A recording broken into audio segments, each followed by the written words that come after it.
नमस्कार दोस्तों, आप सभी का स्वागत है आपके अपने YouTube चैनल आस्था शक्ति पर। आज दिन है गुरुवार और आज मैं आप सभी को गुरुवार यानी कि बृहस्पतिवार की व्रत कथा सुनाने जा रही हूँ।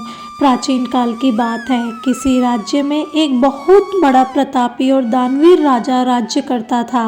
वह प्रत्येक गुरुवार को व्रत रखता और भूखे और गरीबों को दान देकर पुण्य प्राप्त करता।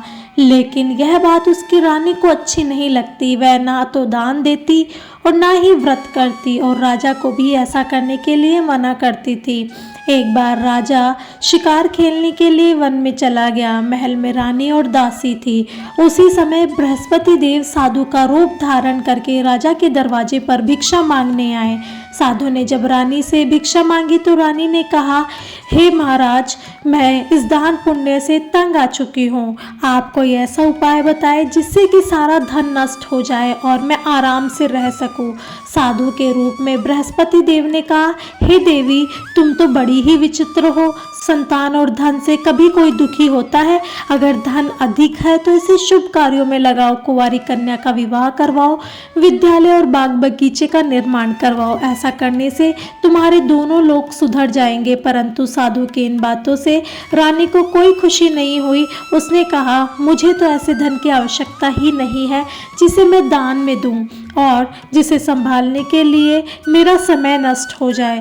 तभी साधु ने कहा, यदि तुम्हारी ऐसी ही इच्छा है तो जैसा मैं कहता हूँ तुम वैसा ही करना। गुरुवार के दिन तुम अपने घर को गोबर से लीपना, अपने बालों को मिट्टी से धोना और बाल धोते समय स्नान कर लेना। राजा से कहना कि वह गुरुवार को हजामत बनवा ले। भोजन में मांस मदिरा खाना, कपड़े धोबी के यहाँ धुलने भेज देना। इस प्रकार 7 गुरुवार ऐसा करने से तुम्हारा सारा धन नष्ट हो जाएगा। इतना कहकर साधु रूपी बृहस्पति देव अंतर्धान हो चुके थे।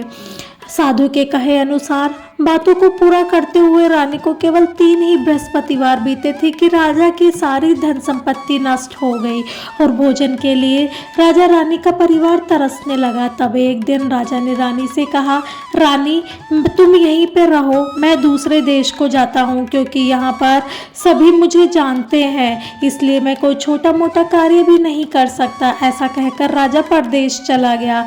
वहाँ जंगल से लकड़ी काट कर लाता और शहर में बेच देता। इस तरह वह अपना जीवन बिताने लगा। इधर राजा के परदेश जाते ही रानी और दासी दुखी रहने लगे। एक बार जब रानी और दासी को 7 दिन तक बिना भोजन के रहना पड़ा तो रानी ने अपनी दासी से कहा, दासी, पास ही के नगर में मेरी एक बहन रहती है, वह बहुत बड़ी धनवान है, तो उसके पास जा और कुछ ले आ ताकि थोड़ा बहुत गुजर बसर हो जाए। दासी रानी की बहन के पास गई और उसे आवाज लगाने लगी। दोस्तों, उस दिन गुरुवार का दिन था। रानी की बहन उस समय बृहस्पतिवार के कथा सुन रही थी। दासी ने रानी की बहन को अपनी रानी का संदेश दिया, लेकिन रानी की बड़ी बहन ने कोई उत्तर नहीं दिया। जब दासी को रानी की बहन से कोई उत्तर नहीं मिला तो वह बहुत दुखी हुई और उसे बहुत क्रोध भी आया।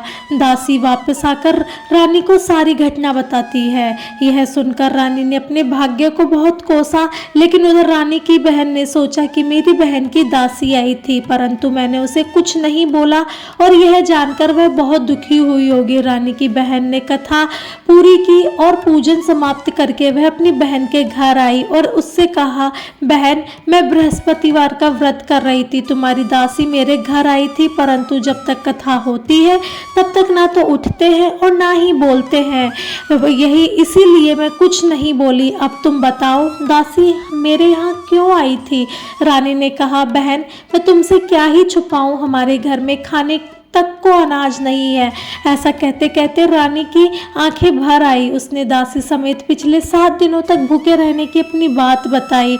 रानी की बहन ने यह सब जानकर कहा, देखो बहन, भगवान बृहस्पति देव सबकी मनोकामना पूर्ण करते हैं। देखो, शायद तुम्हारे घर में भी अनाज रखा हो। पहले तो रानी को विश्वास नहीं हुआ, पर बहन के आग्रह करने पर उसने अपनी दासी को जैसे ही अंदर भेजा तो उसे सचमुच अनाज से भरा हुआ एक घड़ा मिल गया। यह देखकर रानी को बड़ी हैरानी हुई। दासी ने रानी से कहा, हे रानी, जब हमें भोजन नहीं मिलता तब हम व्रत ही तो करते हैं, क्यों ना अब हम भी बृहस्पतिवार का व्रत कर ले और कथा की विधि जान ले और हम भी व्रत करा करें हर बार। तब रानी ने अपनी बहन से बृहस्पतिवार के व्रत की कथा के बारे में पूछा। रानी की बहन ने बताया कि बृहस्पतिवार के व्रत में चने की दाल और मुनक्के से भगवान विष्णु का केले की जड़ में पूजन करें और दीपक जलाए, व्रत कथा सुने और पीला भोजन ही ग्रहण करें। इससे बृहस्पति देव प्रसन्न होते हैं। उन्हें व्रत और पूजन की विधि बताकर रानी की बहन अपने घर लौट आई। 7 दिन बाद जब गुरुवार आया तो रानी और दासी ने व्रत रखा। गुड़साल में जाकर चना और गुड़ भी लेकर के आ गई। फिर उससे केले की जड़ और विष्णु जी का पूजन किया। अब पीला भोजन कहाँ से आए, इस बात को लेकर दोनों बहुत दुखी थी, लेकिन उन्होंने व्रत रखा था इसलिए बृहस्पति देव उनसे प्रसन्न थे। इसलिए एक साधारण व्यक्ति का रूप धारण कर 2 थालों में सुंदर पीला भोजन लाकर दासी को दे दिया। भोजन पाकर दासी बहुत प्रसन्न हुई और फिर रानी के साथ मिलकर उसने पीला भोजन ग्रहण किया। उसके बाद वे सभी गुरुवार का व्रत और पूजन करने लगे। बृहस्पति भगवान की कृपा से उनके पास फिर से धन और संपत्ति आ गई, परंतु रानी फिर से पहले की तरह आलस्य करने लगी। तब दासी ने कहा, देखो रानी, तुम पहले भी इस तरह आलस्य किया करती थी, तुम्हें धन रखने में कष्ट होता था, इस कारण सभी धन नष्ट हो गया, और जब भगवान बृहस्पति देव की कृपा से हमें फिर से धन मिला है तो तुम फिर से आलस्य क्यों करती हो।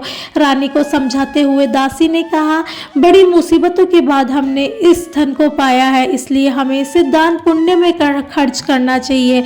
भूखे मनुष्य को भोजन कराना चाहिए, धन को शुभ कार्यों में खर्च करना चाहिए, विद्यालय बनवाना चाहिए, अस्पताल बनवाना चाहिए, जिससे तुम्हारे कुल का यश बढ़ेगा, स्वर्ग की प्राप्ति होगी और तुम्हारे पितृ भी प्रसन्न होंगे। दासी की बात मानकर रानी अपना धन शुभ कार्यों में खर्च करने लगी, जिससे पूरे नगर में उसका यश फैल गया।